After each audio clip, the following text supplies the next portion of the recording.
born in northern Tasmania and grew up in rural towns in both Tasmania, central New South Wales and Victoria.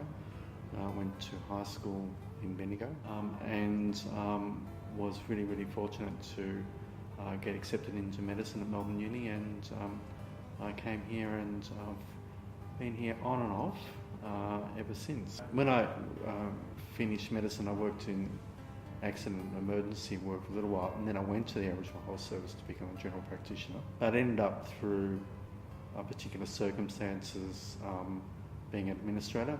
After that, I spent a bit of time in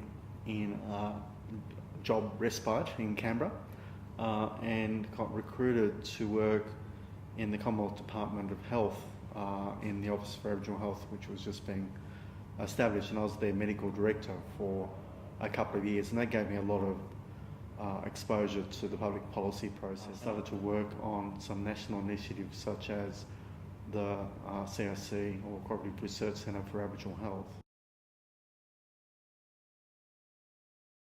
I think clarity of purpose, trying to provide an intellectual framework to how you're doing is quite important. I think communication is also really a critical part of leadership, and I think that good leadership is in some ways collaborative, although in a leadership position you may be in a position where you can't be collaborative and you actually got to make some decisions around some issues that are hard calls. And I think that being willing to make the hard calls in a way that's ethical, fair and just is an important feature of leadership. And it's a very lonely position because very few people run up to you and hug you for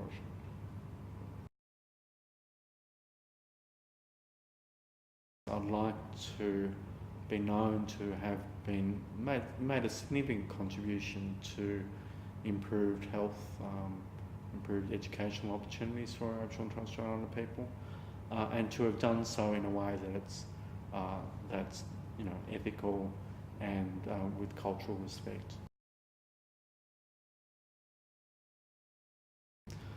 It's given me the ability to develop new social networks and particularly build what I call policy alliances around Aboriginal education, given me the ability to have spend a bit of time on myself and developing my leadership capabilities, and that I think is a unique and treasured resource. Really, I don't think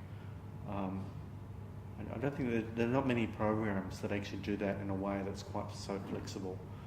So I think it's been quite an extraordinary opportunity over the last couple of years. We have not valued the contribution that Aboriginal people make to Australian society, and we've not provided Aboriginal Australians and Torres Strait Islanders with the educational opportunities that can realise that. The next step change in Aboriginal and Torres Strait Islander society is going to require Aboriginal people with the skills and the capabilities that are provided through higher education. We need people in the professions. We need Aboriginal dentists, we need Aboriginal accountants, we need engineers, we need people to provide the intellectual leadership for the next generation of change, and we need ways to really grow our Aboriginal economy. Our culture's not going to survive if we're going to be poor and in poverty, and the way forward is to create an Indigenous economy, and we're never going to get an Aboriginal economy if we don't have significantly more Aboriginal people moving through all levels of education, all parts of the educational system, but particularly higher education.